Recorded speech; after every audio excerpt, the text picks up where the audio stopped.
अस्सलाम वालेकुम। Welcome to my channel. मेरा नाम हाफिया है।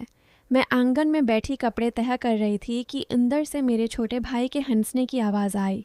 मैंने दरवाज़े की ओट से झांक कर देखा।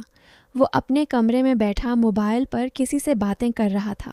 कभी मुस्कराता, कभी शर्मा कर सर झुका लेता। मैं दबे कदमों उसके पीछे जा खड़ी हुई।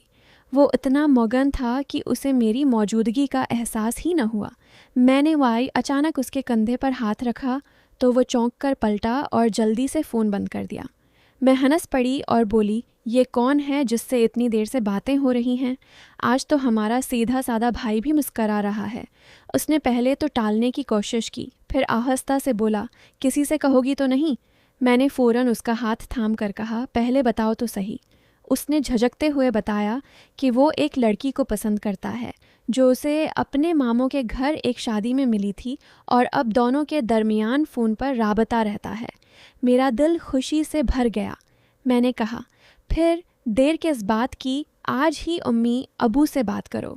वो घबरा गया और बोला, इतना आसान नहीं, अगर उन्होंने इनकार कर दिया तो? मैंने हौसला दिया कि पहले कोशिश तो करो। शाम को जब सब सहन में चाय पी रहे थे, मैंने मौका देखकर बात छेड़ दी। अम्मी ने मुस्कराकर कहा कि उन्हें भी बेटे की फ़िक्र लगी हुई है। अबू ने अखबार से नज़र उठाकर पूछा, बेटा तुम्हारी नज़र में कोई है क्या? भाई ने हिम्मत करके सब कुछ बता दिया। अबू कुछ देर खामोश रहे, फिर बोले, अगर लड़की अच्छी है और ख़ानदान भी ठीक है तो हमें क्या एतराज़ हो सकता है। अगले चंद दिन घर में उसी बात का चर्चा रहा। आखिरकार एक अतवार को हम सब लड़की वालों के घर गए। उनके घर का माहौल सादा मगर मोहब्बत भरा था। जब चाय लेकर एक लड़की अंदर आई तो भाई के चेहरे पर बेअख्तियार मुस्कुराहट आ गई। मैं समझ गई, यही वो लड़की है। अबू ने साफ लफ्ज़ों में कहा कि हमें आपकी बेटी पसंद आई है। लड़की के वालिद ने मुस्कराकर जवाब दिया कि लड़का भी उन्हें पसंद आया है, मगर उन्हें 2-3 दिन का वक्त चाहिए। वापसी पर गाड़ी में खुशी का अजीब सा माहौल था। अम्मी बार बार दुआ कर रही थीं कि सब खैर से हो जाए। तीसरे दिन दोपहर को अम्मी ने मुझे जल्दी से ड्राइंग रूम साफ़ करने को कहा क्योंकि मेहमान आने वाले थे। थोड़ी देर बाद गाड़ी दरवाजे पर रखी। सब लोग अदब से बैठे थे। लड़की के वालिद ने मुस्कराकर कहा कि उन्हें हमारा बेटा पसंद आया है और रिश्ते पर कोई एतराज़ नहीं। भाई के चेहरे पर ऐसी खुशी आई जैसे उसने कोई बड़ी जंग जीत ली हो, मगर उसी लम्हे लड़की के चचा ने गला साफ़ किया और बोले, एक बात और है जो पहले ही साफ़ कर देना चाहते हैं। कमरे में सबकी नज़रें उनकी तरफ उठ गईं। उन्होंने कहा, हमारे ख़ानदान में एक पुरानी रिवायत है। हम अपनी बेटी का रिश्ता वहाँ करते हैं जहाँ से अपने बेटे के लिए भी रिश्ता मिल जाए। फिर उन्होंने मेरी तरफ देखते हुए कहा, अगर आप अपनी बेटी का निकाह हमारे बेटे से कर दें तो हमें ये रिश्ता मंजूर है। कमरे में खामोशी छा गई। अबू ने नरमी से पूछा कि उनके बेटे की उम्र क्या है। जवाब मिला कि वो मेरी उम्र से चंद बरस छोटा है, मगर अच्छा लड़का है, अपना कारोबार करता है। मेरे दिल को जैसे किसी ने ज़ोर से दबा दिया। शाम को अबू ने सबको सहन में बुलाया। मैंने साफ लफ्ज़ों में कह दिया, अबू मैं ये शादी नहीं करूँगी। मैं किसी ऐसे रिश्ते में नहीं जाना चाहती जहाँ मेरी शादी सिर्फ़ इसलिए की जाए कि मेरे भाई की शादी हो सके। भाई फ़ौरन बोला, अगर बहन राज़ी नहीं तो मेरी तरफ से इनकार समझें। मगर उम्मी ने आहिस्ता से कहा, बेटा कभी कभार इंसान को एक कुर्बानी देकर 2 घर आबाद करने पड़ते हैं। अगले चंद दिन घर का माहौल पहले जैसा न रहा। हर तरफ खामोशी रहने लगी। एक शाम भाई मेरे कमरे में आया और बोला, अगर तुम कहो तो मैं कल ही इनकार कर दूं। मैंने गहरा सांस लिया और कहा, मुझे तुम्हारा घर उजड़ता भी अच्छा नहीं लगेगा। देखते हैं आगे क्या होता है। 2 दिन बाद लड़की वालों ने दोबारा पैगाम भेजा कि वो आखिरी जवाब चाहते हैं और इस बार अपने बेटे को भी साथ लाएंगे। अगले अतवार जब वो लोग आए तो उनके साथ एक नौजवान भी था। वो भी मेरी तरह खामोश बैठा था, ना खुशी ना दिलचस्पी। लड़की के वालिद ने अपने बेटे से पूछा कि उसे कुछ पूछना हो तो पूछ ले। उसने सिर्फ इतना कहा, मुझे कुछ नहीं पूछना। इसका लहजा ऐसा था जैसे वो सिर्फ बात ख़त्म करना चाहता हो। इस रात अबू ने फिर सबको इकट्ठा किया। उन्होंने कहा कि लड़की वाले अपनी शर्त से पीछे हटने को तैयार नहीं। मैंने आखिरकार दीवार पर लगी अपनी और भाई की बचपन की तस्वीर देखी, जिसमें हम दोनों हाथ पकड़े हंस रहे थे। मेरी आंखों में आंसू आ गए। मैंने धीमी आवाज़ में कहा, अगर मेरे हाँ कहने से मेरे भाई की खुशी वाबस्ता है तो मैं इनकार नहीं करूँगी। चंद हफ्तों बाद दोनों घरों में शादी की तैयारियां शुरू हो गईं। मैं सबको खुश देखती तो अपने चेहरे पर भी मुस्कुराहट ले आती, मगर रात को अकेले में दिल पर एक अजीब सा बोझ उतर आता। बारात के दिन दोनों निकाह एक ही वक्त में हुए।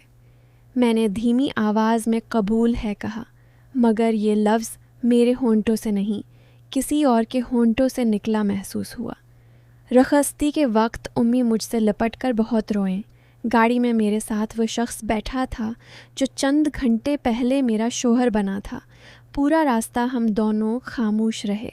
जब कमरे में दरवाज़ा बंद हुआ तो उसने खिड़की के पास खड़े होकर आहिस्ता से कहा, मुझे मालूम है ये शादी तुम्हारी मर्ज़ी से नहीं हुई। मैंने जवाब दिया, और ना तुम्हारी मर्ज़ी से। उसने तलख लहजे में कहा, लगता है आज इस कमरे में 2 नहीं 4 लोगों की ख्वाहिशें दफन हुई हैं। रात देर तक मुझे नींद न आई। मुझे अंदाज़ा नहीं था कि सुबह मेरी आँख खुलेगी तो इस कमरे में मेरा शौहर मौजूद नहीं होगा। सुबह जब मैंने बिस्तर की तरफ देखा तो वो खाली था। पहले मैंने सोचा शायद नमाज के लिए गया होगा, मगर दोपहर होते होते सबके चेहरों पर परेशानी साफ नज़र आने लगी। कोई उसके दोस्तों को फ़ोन करता, कोई रिश्तेदारों से पूछता। हर जगह से एक ही जवाब मिलता, वो यहाँ नहीं आया। शाम को मेरे ससुर ने सख्त लहजे में कहा कि उसे ढूंढा जाए। घर के कई मर्द निकल गए, मगर हर तरफ से मायूसी ही मिली। रात गए मेरे भाई ने मेरे पास बैठकर कहा, घबराओ नहीं, वो मिल जाएगा। मैंने पूछा, अगर वह खुद ही वापस ना आना चाहे तो? अगली सुबह मेरे ससुर ने पुलिस को इत्तला दी। शाम के करीब एक पुलिस वाला घर आया और बताया कि वो जिंदा है और अपनी मर्जी से गया है। मेरी सास ज़ोर ज़ोर से रोने लगी। तीसरे दिन पुलिस ने दोनों ख़ानदानों को थाने बुलाया। एक अफसर ने कहा कि वो खुद सामने नहीं आना चाहता, मगर उसने एक बयान भेजा है। इसकी आवाज़ पूरी कमरे में गूंजने लगी।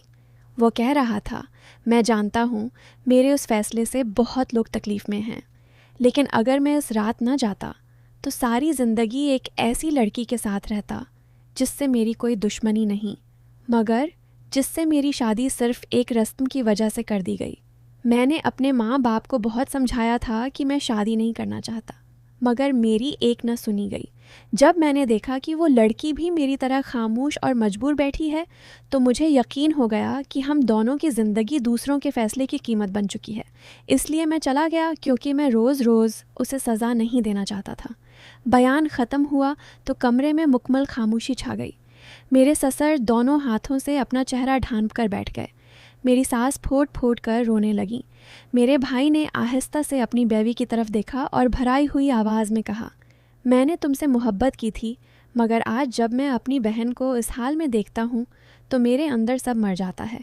मेरी भाभी रोते हुए कदमों के करीब आ गईं और बोलें, खुदा के लिए मुझे सज़ा मत दो, इसमें मेरा कोई कसूर नहीं।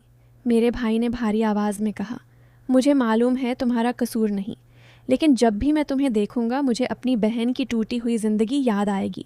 चंद हफ्तों बाद मेरे भाई ने इस लड़की को छोड़ दिया। जिस दिन मेरी भाभी अपने मेके वापस जा रही थी, वो बार बार मड़कर हमारे घर को देख रही थी। एक ही रस्म ने एक ही वक्त में 2 दुल्हनों से उनके घर छीन लिए। कई महीनों बाद एक दिन हमारे गांव में एक नए रिश्ते की बात चल रही थी। किसी ने फिर उसी तरह के सौदे का मशवरा दिया। मेरे अबू, जो पहले ऐसी रस्मों के हक़ में बात करते थे, इस दिन अचानक उठ खड़े हुए। उन्होंने सबके सामने कहा, अगर अपनी औलाद से मोहब्बत करते हो तो कभी ऐसे सौदे का नाम भी मत लेना। मैंने अपनी आँखों से 2 घर नहीं 4 ज़िंदगियाँ बर्बाद होते देखी हैं। आज कई साल गुजर चुके, मगर जब भी मैं किसी घर में ऐसे रिश्ते की बात सुनती हूँ तो मेरे सामने वही मंज़र आ जाता है। एक भाई जिसकी मोहब्बत इस सब पर ख़त्म हुई।